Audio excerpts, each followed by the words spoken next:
গুনাহগার, ভালো করে বোঝার চেষ্টা করবেন।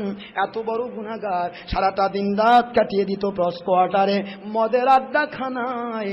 একদিন বাশার হাফিজাই দৌড়াতে দৌড়াতে যাচ্ছে, মদের আড্ডাখানায় যাওয়ার জন্য পাগলের মতো দৌড়াচ্ছে, ক্রস কোয়ার্টারে যাওয়ার জন্য পাগলের মতো দৌড়াচ্ছে। মাঝখানে হঠাৎ করে আমার মালিক খলিক রব আল্লাহ রব্বুল আলামিন তার মায়ের দোয়া কবুল করে নিলেন। জোরে কোন সুবহানাল্লাহ। মা দুঃখেনে অন্তরের অন্তঃস্থল থেকে কাঁদে, ও দরদি আল্লাহ, আমার একমাত্র সন্তান বাশার হাফি, সে তো পোস্ট কোয়ার্টার ছাড়ে না, মদের আড্ডা ছাড়ে না, ওকে একটু বুঝিয়ে দেন, ওকে আপনার হেদায়েতি পথে উঠায় নেন। হঠাৎ করে আমার মালিক খলিক রব বাশার হাফিকে কবুল করার জন্য এক পাক ত্যাগ করে দিলেন। একটা ছোট্ট চিরকুটের দিকে, চিরকুটটা পড়ে আছে মাটির উপর, মাটির দিকে নজর পড়ল, চিরকুটের উপর লেখা, যদিও বাশার আরবি পড়তে জানে না, আরবি ভাষাটা দেখলে সে বুঝতে পারে। আরবি লেখার দিকে তাকায়ে মনের ভিতরে এবার চলে আসতেছে অ্যাঙ্গেলে, তো তার অন্তরের উপর প্রস্ফুটিত একটা ব্যাপার চলে এসেছে, আমার আল্লাহর কুদরত যেন কবুল করে নিচ্ছে। অ্যাঙ্গেলে এমন ভাবে বুঝতে পারল বাশার, চিন্তা করে এই মাটির উপরে আল্লাহর কালামের ভাষা, আরবি কেন উপরে থাকবে? জোরে বলুন সুবহানাল্লাহ। আরবিটাকে তখন হাতের উপর তুলে নিয়া বাশার হাফি এবার হাতের মধ্যে নিয়ে বাড়ির দিকে দৌড়ায়। না রে না, আল্লাহ পাকের কোরআনের ভাষাকে ফেলে রেখে আর পোস্ট কোয়ার্টারে যেতে পারি না, আমার দরদি আম্মা জানের কাছে চলে যেতে চাই। আম্মা জানের কাছে দৌড় দিয়ে যায়, মা দুঃখেরে আপনার কাছে জানতে চাই, আপনার কাছে বসতে চাই।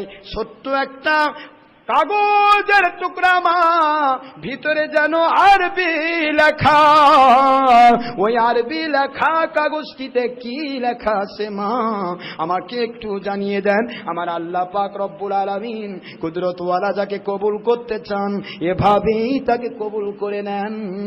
আল্লাহ রব্বুল আলামিনকে খুশি করার জন্য মা দুঃখিনী বলে, রে বাশার, তোমার হাতের মধ্যে যে চিরকুট, এ চিরকুটের ভিতরে আমার আল্লাহ পাকের বিসমিল্লাহির রহমানির রহিম, আল্লাহ এবং রহমান রহিম তিনটি নাম লেখা আছে। জোরে বলুন সুবহানাল্লাহ।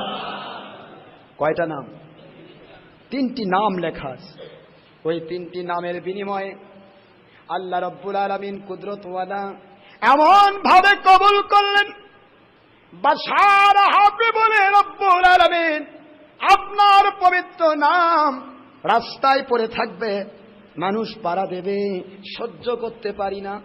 আতর দিয়া গোলাপ দিয়া সুন্দর করে সাজায়া ওই কাগজের টুকরাটা মাথার উপরে স্থান দিয়ে দিল, উঁচার উপর রেখে দিল।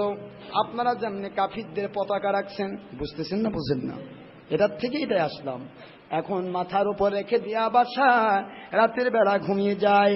আল্লাহর কুদরতে আওয়াজ হয়, রে বাশার, আমার পবিত্র নামকে যারা মহব্বত করলো তাদের জন্য তাদেরকে ভালোবাসা আমি আল্লাহর দায়িত্ব হয়ে গেল। বাশার রে, চিন্তা করো না, আমার পবিত্র এই নামটিকে ভালোবাসার জন্য আমি আল্লাহ কুদরতওয়ালা পোস্ট কোয়ার্টারে যাওয়ার সুযোগ তোমার রাখলাম না। এ জমানার হক্কানি ওলির কাছে চলে যাও, বায়াত হয়ে নাও, সোবত এখতিয়ার করো, আমি আল্লাহ তোমাকে ওলির কাতারে নাম লেখালাম। আল্লাহু আকবার, জোরে বল। তাহলে ক্ষমতা মালিকের, তিনি যদি ইচ্ছা করেন ছোট্ট একটি জিনিস দিয়ে ধরে হক্কানি ওলিকেও সাইজ করবেন। আবার তিনি যদি ইচ্ছা করেন বিশাল গুনাহগারকে আল্লাহ পাক ছোট্ট জিনিস দিয়ে ক্ষমা করে দিবেন। সুবহানাল্লাহ।